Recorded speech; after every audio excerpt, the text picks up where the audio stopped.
Hey everyone, Admiral Seabass here, coming at you with the January 1939 turn for Russia and the Chinese Communists. Now, I had something really interesting happen to me.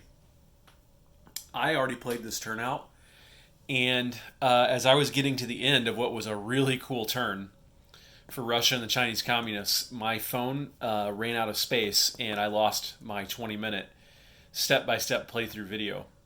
So, I'm going to do a summary of what happened. Instead, I'm not going to do another playthrough again because I'd have to put everything back the way it was, and I'm not really sure how everything was. So I'm going to do a recap of what happened. Um, so for unit purchases, Russia had $8. They spent $5 to begin the upgrade of this minor factory to a major factory. And that'll take 2 turns. And so we've got the major factory under construction.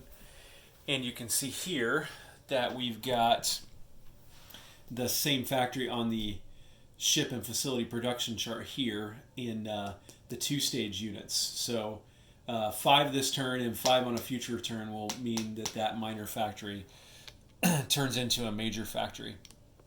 Russia also rolled for wartime economy and once again failed at that. And they have had rotten luck with the dice for wartime economy. So they once again failed at that. The Chinese Communists bought an infantry and a militia because they were going to be very aggressive this turn, and I'll show you how aggressive they were and how successful they were as a result of that aggression. So for combat moves,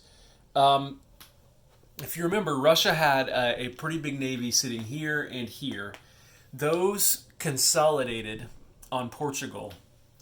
And 2 things happened here. First, the Soviet Marine and infantry successfully took Portugal. The Soviet Navy here had 2 cruisers and 3 destroyers. They didn't make any of their bombardment rolls against the Portuguese militia that was sitting here.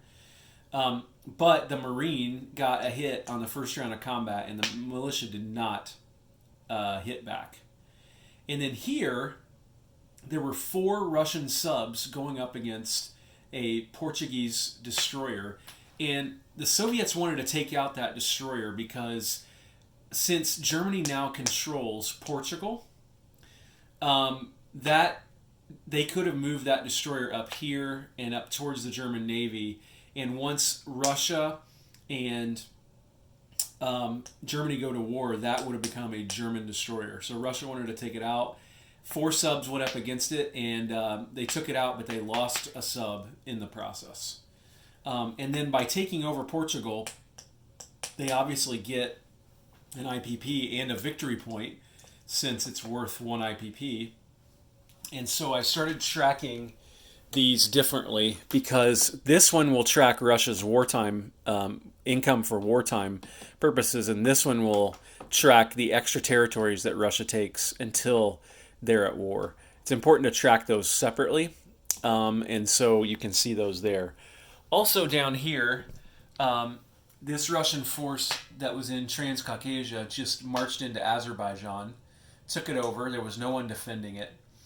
So that was another victory point because it's a territory that they did not own at the start of the game that they now do.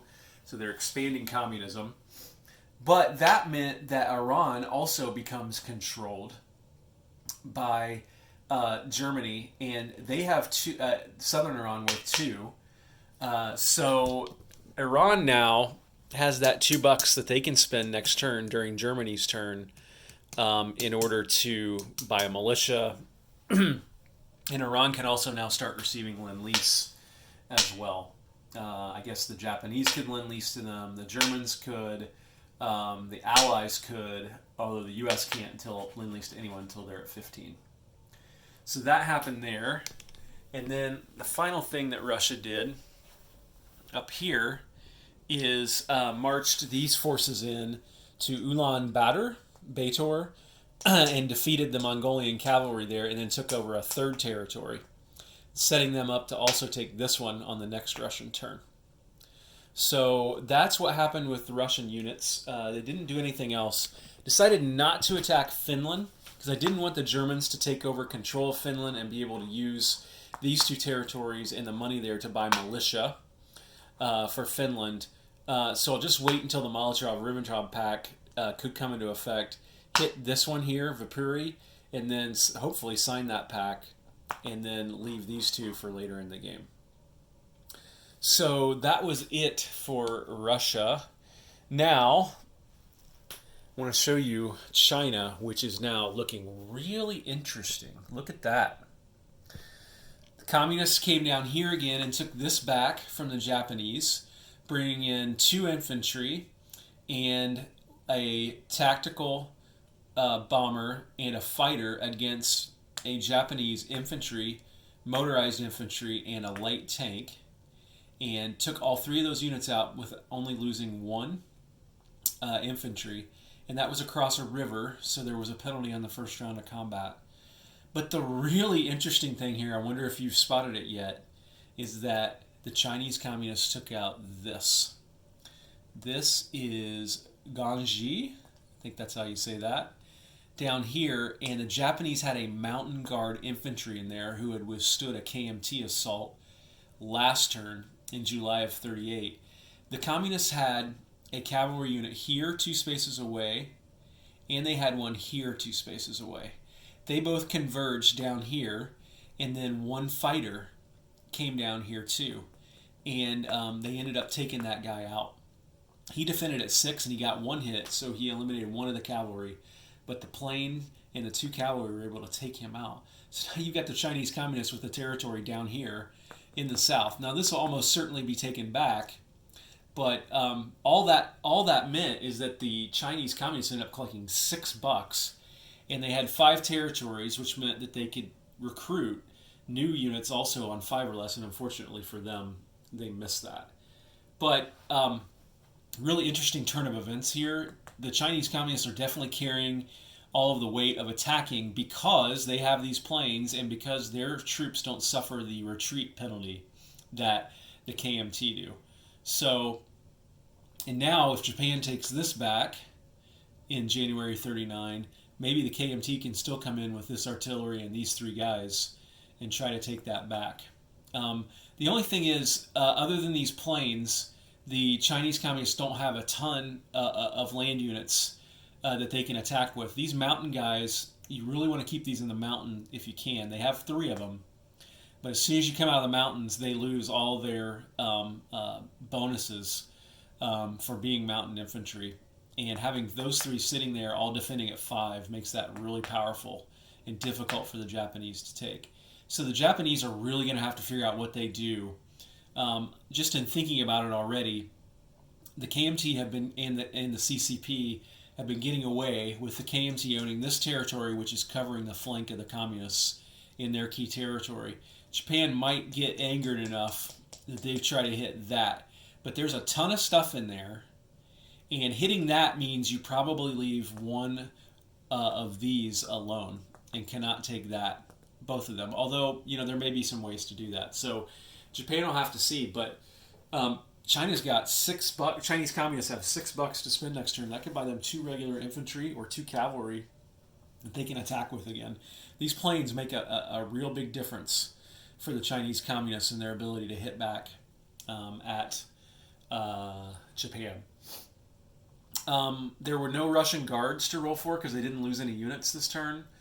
And the Japanese, I think, lost, looks like about 4 units, and at the expense of, it looks like 2 Chinese communist units. So a pretty good exchange there for the Chinese communists. And look at that, them owning a territory all the way down here as well. So Japan's going to have to do something about that.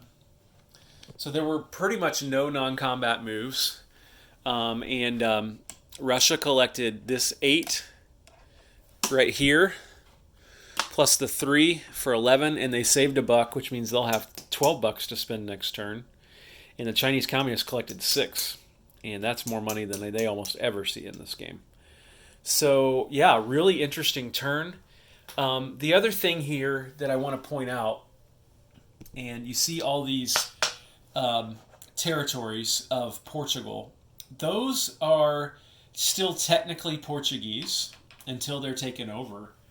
But so what we're going to do is once Russia and Germany go to war, if they do, then those become German aligned territories. So we're going to put, I've got some of these Nazi roundels, we're going to put those face down on all the Portuguese territories. And just as a reminder that when Russia and Germany go to war, if they do, we flip all of those over and those become German territories. For now, they're not, of course. Are there any over here is the question. Don't see any. I know the Azores are one. By the way, the same thing happens to these territories. If Germany attacks Denmark, these become British controlled. So let's see if we have any other Portuguese territories. Are there any over here? I feel like there are. Yes. There's Portuguese East Timor right there. See that? And if I missed any, oh, there's Goa. Goa, India, controlled by Portugal. Did not know that. Are there any others that I'm missing? I thought there was one in northern South America, but maybe I'm wrong. Yeah, clearly I'm wrong about that. So, yeah, just wanted to note that. I saw Rank Carcass do that, which really helps. I guess Portugal might still collect a buck from this. Let me know about that. Should I be collecting $1 for Portugal for them to buy a militia or something?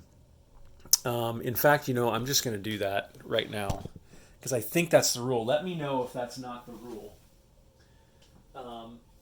And I'll go ahead and collect that buck for them. I'll put this right here. I know it's not the Portuguese coaster. I don't think they make one. And I don't think I have any Portuguese roundels either, which maybe I'll have to fix that for their future game. But they now have a buck from Portuguese East Africa. And I don't think any of their other territories are worth anything. I've seen the Russian player hit this one, the Azores, just to keep the Allied player, particularly the U.S., from taking it and building a naval base there to help with the shuttling of troops across. I'm not sure how I feel about that. I think it's just typically the Russians being a dink. I think if you're the Russians, you want Allied troops coming across here and attacking Germany. I guess unless you're going to try to avoid war with Germany, which really isn't your choice anyway as Russia. But I've seen that happen. Although, because once the Russians take this, the Allies can't go to war with Russia.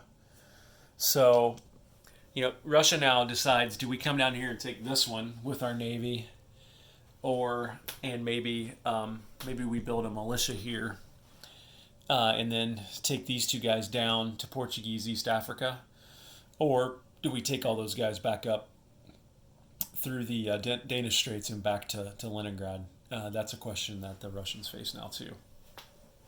But what I find even more interesting is the situation that the Japanese and the Chinese are in over here.